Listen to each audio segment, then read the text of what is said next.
Hi and welcome. This is Terry Bach, your host for the Rewrite Your Money Story series. And today we're continuing to talk about overspending and debt, which is so important to me because in talking to entrepreneurs, myself included, I've seen how many of us overspend in our business, especially when we're getting started. And then we end up in debt for a variety of reasons. So I've invited several experts on money and business to discuss the topic of this event, which is why entrepreneurs get into debt, why they overspend, how to avoid it, and how to get out of debt once you're already there. So today I have invited Eileen Galbraith, here to give us her perspective on credit. She's known as the credit gal. Business owners hire her and her team to help them separate their personal credit from their business credit. So Eileen brings, having been in the world of credit for 8 years, Eileen brings a totally new approach as she evaluates each of her clients' unique situations. No two situations are alike, so no two strategies that are formulated with her clients will be alike either.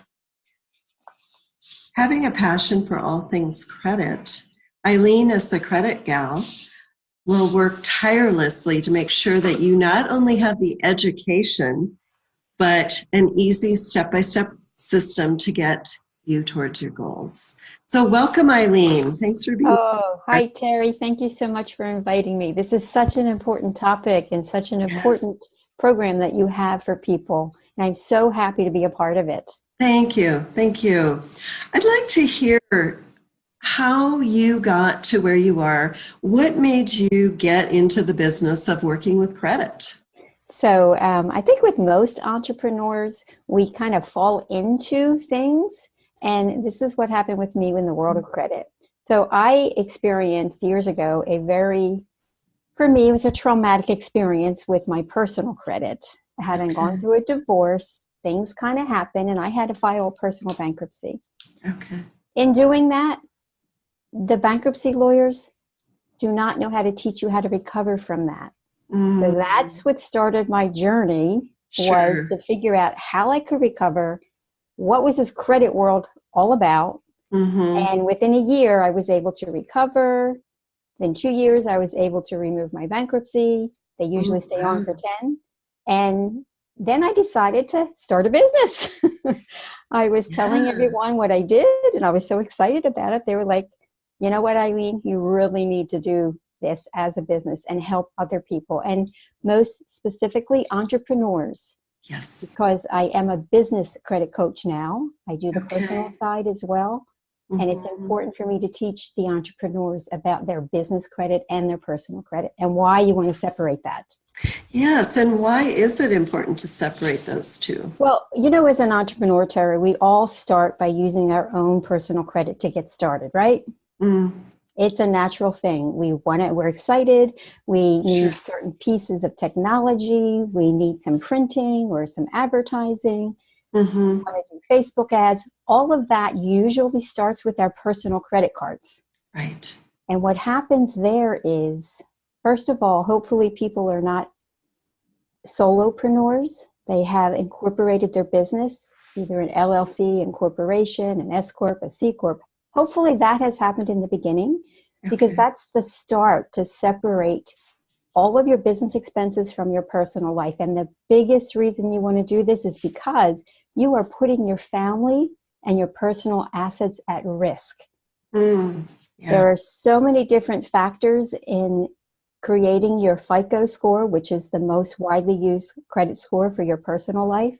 And there's only one factor that determines what your business credit score is going to be. And we need to separate those out, because it's easier than people think to get business credit. They just don't know the steps to take. Right. Can you tell us a few things about what the steps would be to separate? Absolutely. One of the first things that when I work with a new client, one of the first things we look at is their personal credit, because everything starts with that. even when you apply for a business credit loan or a business credit card, they're going to ask you, what do you think your FICO score is? Let's look at that. They want to determine the risk of what you're doing in your personal life and how it's going to affect their decision to give you credit in your business world. Okay. So having that personal credit score high is very important. So just quickly and briefly, there are 5 main factors that determine your personal credit score. And in the business world, there's only one factor. And that one factor is how you pay your bill. If you have an account with Staples or Uline or Quill, those types of accounts, and that's a net 30 days, you make the purchase, you have to pay it in 30 days. If you pay it ahead of time, you have a 100 score. Wow. With your business. If you pay it in 30 days, you have a 90 score. Anything above 80 is perfect. And that's what the business world looks for. Interesting. Personal scores are a lot more complicated. And what about your FICO score? How does that affect getting business credit? Oh, very, very, very important. And that's one of the first things we look at. So we do what's called a soft pull on their credit report. So the client and I can determine what their scores are. And that means you personally can have access to your personal credit score, and it doesn't affect your credit numbers. Right. So example, a lot of people use Identity IQ or Credit Sesame to go and purchase their reports. Right. So we use that information and we go through the entire report and see what their scores are. A FICO score ranges from 300 to 850. Okay. And obviously, the higher the number, the better your credit rating. Ideally, in today's world, and I'll use this just to compare the personal, if somebody's going to get a car or a mortgage, you want to have a 750 or above credit score. Sure, yeah. And not everybody has that. No. So the average in the United States is about 660, 668. Okay. That's the norm. So we want to make sure that we get your credit score where it needs to be so that you can get the best business credit. And right now, if you have a 680 or better FICO score, you could qualify. There are certain, I'll say like a 10-point checklist that I put people through to make sure they can qualify to get business credit or a business loan. And one of those, like I said earlier, is you have to make sure you have a business entity set up and an employee identification number. Okay. You have to make sure you have a website. You want to make sure that your email address is connected to your web address. So I'm Eileen at thecreditgal.com, not Eileen at gmail.com. Right. And the underwriting that goes into determining whether the banks or the lenders that we have access to are going to give you that loan, they're going to look at this foundation. I call it the foundational piece for building your business credit. They're going to look at the foundation to see if you have these components in place. Okay. That was really helpful. Thank you. No, thank you. Thanks for asking the question. Great questions. So how important, or why is it important to know your financial numbers? Oh, so, it's one of those things, if you avoid it, you don't know what's going on with it. It stresses you out. So I have a 5-point guide for better cash flow. It's a free ebook that people will be able to download. And within that, the very first thing that we talk about is know your numbers. Right. You cannot avoid this. If you were going to, and I'll use the same analogy everybody else probably does, if you're going on a road trip, you're going to map it out. You want to know what your destination is. You want to know where your starting point is and everything in between that's going to get you there. Same thing with your numbers. Yes. Now, I love math. I wanted to be a math teacher after high school, but didn't go that route. I kind of fell into the retail world and did that for 42 years. Wow. Before I created my business with the credit. And we tend to avoid the math component of things. And it's so much easier to do than people think. And this ebook will be great because it gives you the the steps to take to do Right. it, what you Right. need to gather to have in place. I know that avoidance is a big thing with It is. finances. And I think it's not just the math piece, it's the emotion that comes up, that Exactly. sick feeling when you have to open bills when you know you don't have the money to pay them. And Right. it's like And that too. here's something I want to put out there too, Terry. It's a phrase I've learned in my personal development world. Mhm. And what you put your attention to grows stronger in your life. Absolutely. And Yes. to create that financial abundance, you want to be putting that positive spin, if you will, Right. onto those numbers. You want to be speaking in, I personally don't like the word debt or Mhm. budget, but they Right. mean negative tones to me. That's why I call it a cash flow. Mm-hmm. Cash flows into you and cash flows away from you, but you get to decide how that's going to do. Yeah, You work hard for absolutely. your Yes. money in whatever venue you work hard for that. Why shouldn't you save some of that, invest some of that, and create your own financial abundance? Absolutely. Yeah. What would you say would be the first 3 steps that somebody should take to better manage their finances? The first thing I think is to look within yourself and decide.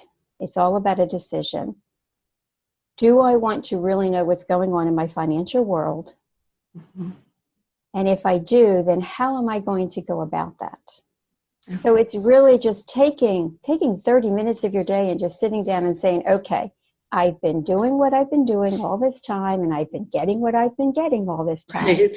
What has to change? We know that definition of insanity, right? Right, exactly. Stop doing the same things all over again. So number one, commit to yourself that you're going to make a change in your financial picture. Okay. That's my very first tip.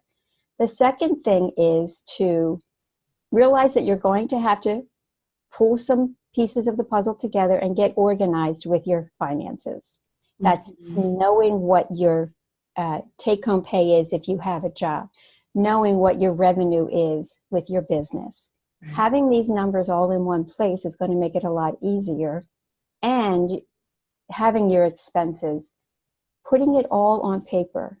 Mm-hmm. And I guide you through this in the ebook, 5-Point Guide to Better Cash Flow. It gives you a flow to be able to follow what you need, remove the stress. We're going to have a little bit of fun with this. I do love numbers, and I think they should be fun. And that would be my second tip, to gather all this information together. And the third biggest tip is, if you have a partner in your life, a significant other, have a money date. Get together once a week and have a money date. Seriously, just sit down and say, okay, because in marriages, that's one of the biggest stresses. Right. Any relationship, money is a big topic. It is. So do it together. Put your goals in place together and enjoy it. Have the wine, have the beer, whatever you're going to do. Have the popcorn. Go to a movie and talk. But have a money date. It can just be so much more easier and so less stressful. Right. Yeah, especially if you reframe it like a money date. Yeah, have fun. To talk about finances. Yeah, exactly. Yeah, have fun with it.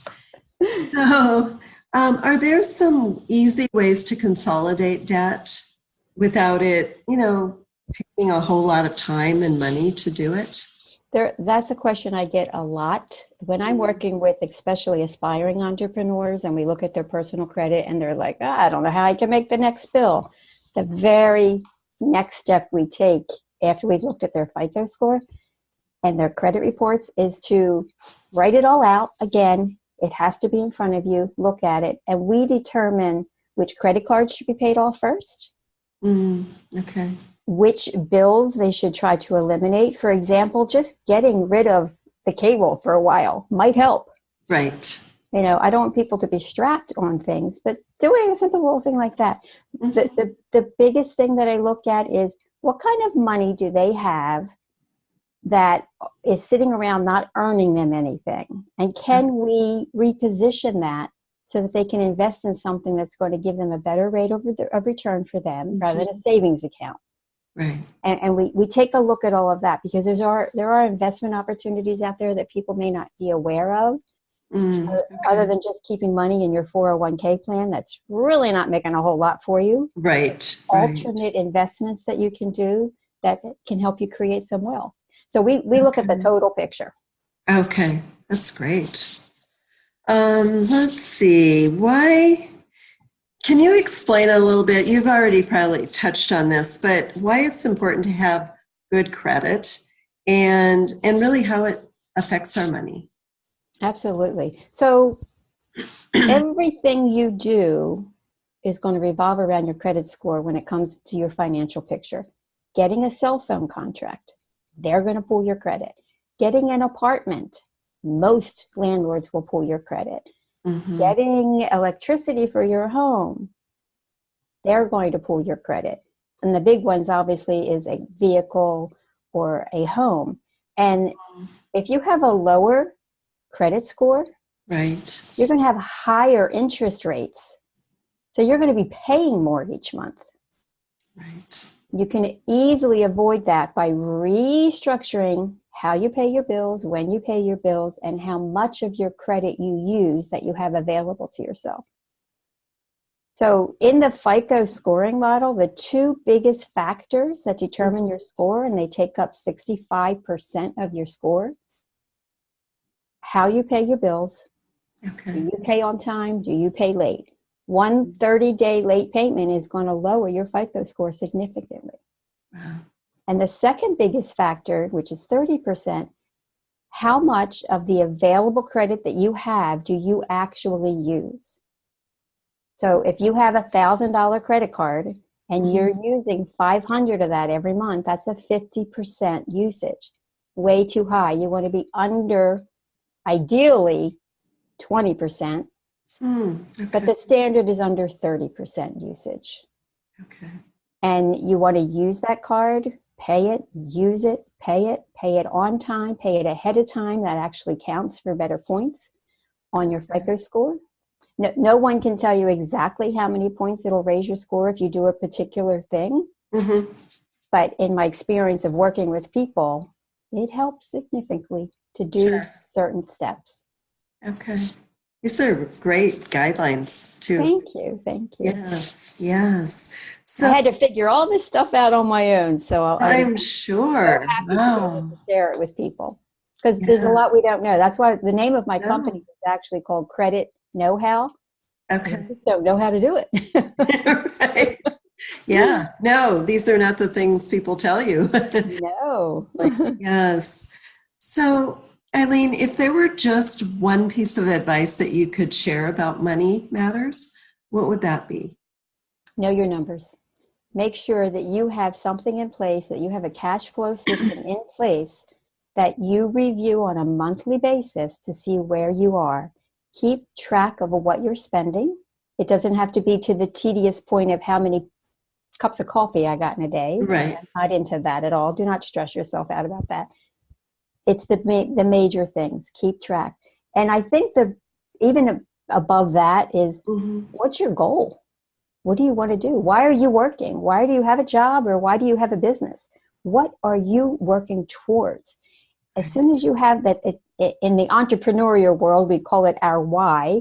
Why are we doing what we're doing? Really be very, very clear on that. What do you want out of your life? Exactly. And then what are you willing to do to get there? Exactly. Those are some tough questions we have to ask ourselves They and be committed to. Entrepreneurship is not easy. No, it isn't. It certainly isn't. But it can be great and it can be fun. Yes.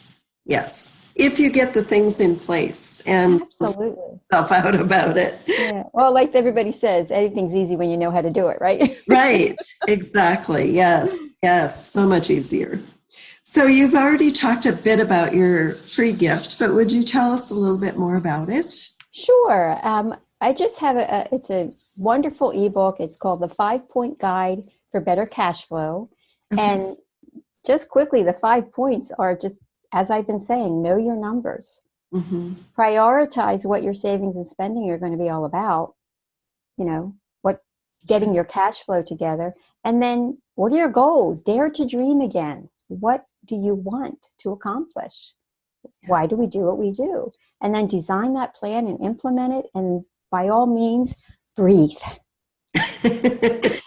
Right. Take it a step at a time.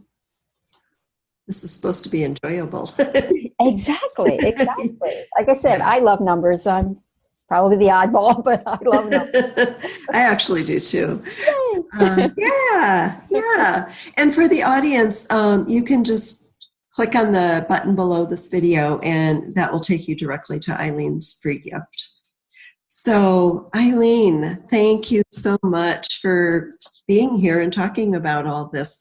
I learned a lot, and I work with money, but some things you talked about that I didn't know either.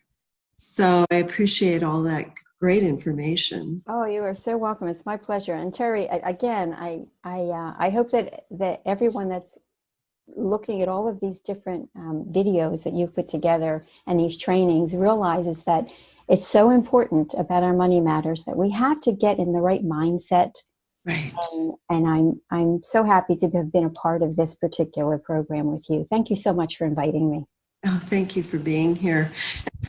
For the listeners, I want to thank you for being here this week with us, and stay tuned for tomorrow's expert, who's a CPA, and we'll be talking about all things money, lots of different things. So thank you, everyone.